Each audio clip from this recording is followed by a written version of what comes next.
Adum and as you see a jack talk on so when you ya and Adum PZ a coffee blue light when na oh erade mema wuren free mo everything tonight na minti mi bre mutadino abichie biara I just say a catch a fire sabra me no ka say excellency John Dramani Mahama tima kopim wa show ni concern woni Ashanti regional minister Dr. Mwakohene reho and if you say we share nyoma say ene enkofo stores are ashe and have victims ni bi so akasa no ma blame the KMA popularity awo kemi for the nyani ka chikaje omo de kwani nyina ama adetonfo no masi kwan unya ba bi kwa no wawura wo ai Kumasi Metropolitan Assembly omo da animu no mo chemu a omo na tonton ba bi anka wo say kwan da nanka fire service car na be bitima parke na timi adundum in case of fire outbreak bia no na sisi ya no omo de ho nyina ama han a chese nkofo ye adwuma won ti fire service car na ba abusua they don't have the access to pass through the lanes ni layout omo yi ato wo se de be atoye nchen bisi a car bitima be for nanka be dum dwa no ankoba no sa twen na memfa story na nso mo ye camera studios e be yi footages ni na the videos and footages and some of the victims know them are concerned. You need to have somewhere this platform. Now, you can subscribe to this platform on YouTube at Karma Studios. Now, if you are following Facebook, Salif Abdul, TikTok, AX Karma Studios. Now, my main phone runs some Mobusia. Any that's sorry, around 1:30 Abusia. Yeah, that's sorry, and I just say, Adum, and as I say, there, I catch a fire. PZ to work for blue lights when I say,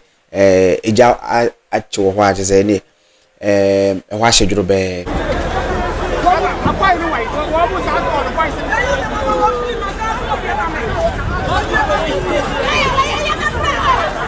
Now, some of the victims Nibia Kasa, I almost say KMA, they blame the KMA. Most of the victims also blame the fire service, no, but a bit so similar that be KMA and are blocking the layout and settlement of Namso. I'm a fire service for anti-member Dumja. And yeah, just so popularity out, you're so popularity out. Came for the Yanni card, Chikaje, Omo de Kwani Ninama at the Tonfo Masikwan, Unya Babicon Wula. Yes, and I go find him a frequent, but Nimani Nasi and you say, oh, a paper rush of Nina Drube. Yani then autonomous. Patria Tonchins, force, runner, track. Aye, Dr. Mwakohene so on Sukupio, whilst the fire was burning in Abusia, Okudruwa. Fire service penny no yano mwa osinsu ya wasanwadin nimum Ashanti regional minister should calm down na omo ade o meya abetimi da bre ejana no ase nanso omo ye yoman tumi we emenam so ma Ashanti regional minister so ni bu fi mo keka na adwen kire fire service boss na at that time na excellency abusia no so wo ye ne to Ashanti region na o chemu a he went there to do some initiative B and now case be say na see no so ko on so ko share ne concern and no jemu say there be we don't cook in the market. You don't have to bring gas cylinders in the market. A comedy will appear once and never bring inside and also more free you can never bra. There is no need for you to bring gas cylinder into the market because I catch a fire and they better to amanako different places. Most of the victims need be show concern. Most of the victims need be among some of the children ya boy his excellency on some of the children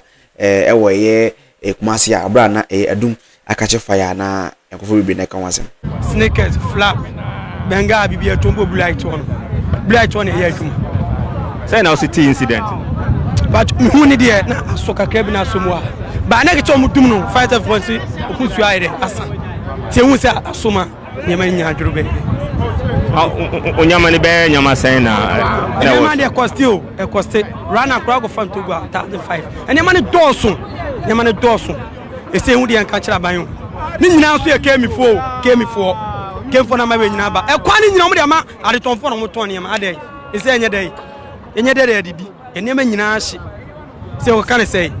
waya tenti aban de omwa na kemi fo no mo cheka ne de omunyai de nya ne ka agiti o mo ba kwa na si o no ma giska no me di band table si wo no twa ne bokọ o hu tro na kwa tira kwa 5 million 10 million de kwa si kemi de nya ne ska de so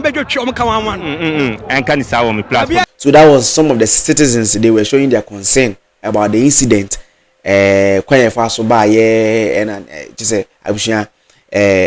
Channel 1 TV so to me ko interview bi mo. Oh, a lot of things happened. But looking at the fire outbreak in Abusia, it is really sad just to know that 2025 and Noma it just share kosono countermount to the Techima market so share and then Kumase wa Abusia also catch KJT aside and also the catch fire moment so mo brain say just say this year na nkasa no it just share na papa just say nya asem koto na dey akoye aduma and na dey arehosem e dey break na fo nyina na excellency din some of the two dwan yankobo ya ba ya san the different stories e wo eso e dey asomo anopai me ba Ashanti memu se ye be ye dwumadie bi e wo ankawie ye Tree for Life initiative na mebesi ye no e na regional minister e ka atorenchen bi a esi e wo Adum ha nti sesi a na ewie sa dwumadie no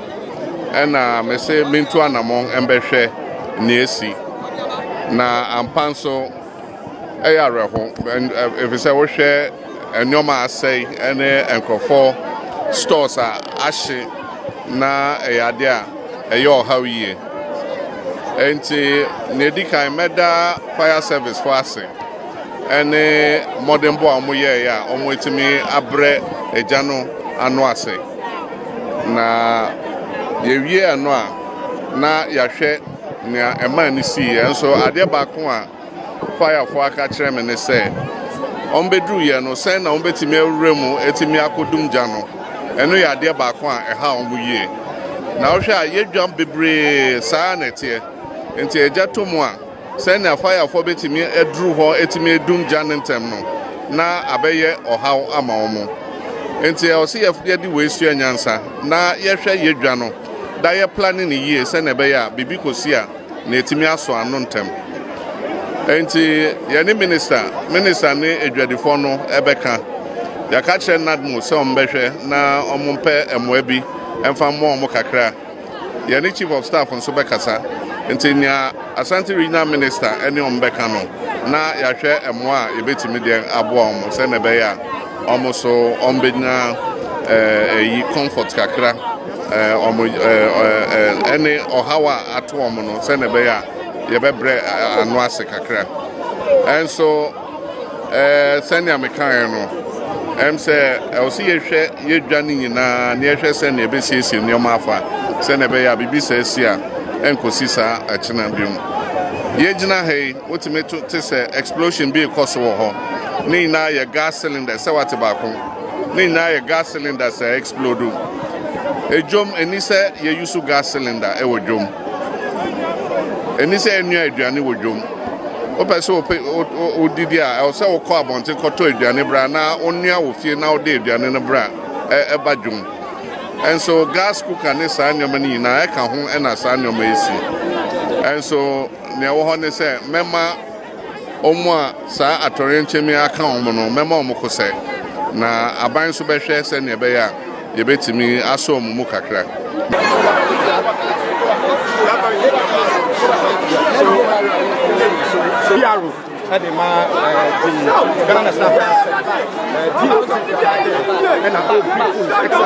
Excellency ene wakasa no say omehwe de ono ene nadmu ena afi Ashanti regional minister ometimi aye ade aboa the victims michemo omo ho aka we saa Adum gashishi ya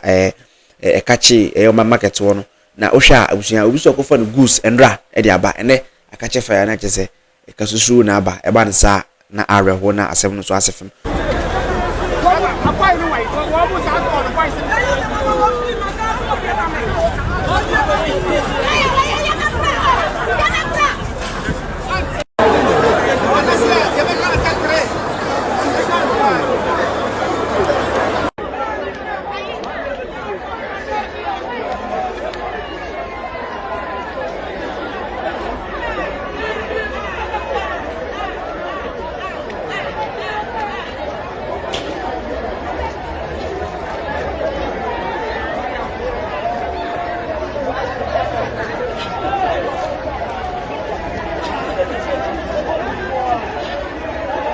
So today, the trending news that is going on in the country, and I'm there somewhere on this platform. Message when any day subscribe to this platform. So there be any update TV animate media somewhere or this platform. Go follow all the social media handles at Kama Studios, Facebook, and SLF Abdo. na bibia e fan fine. Me da wase se waje brand wa hwe eye Kamo Studios.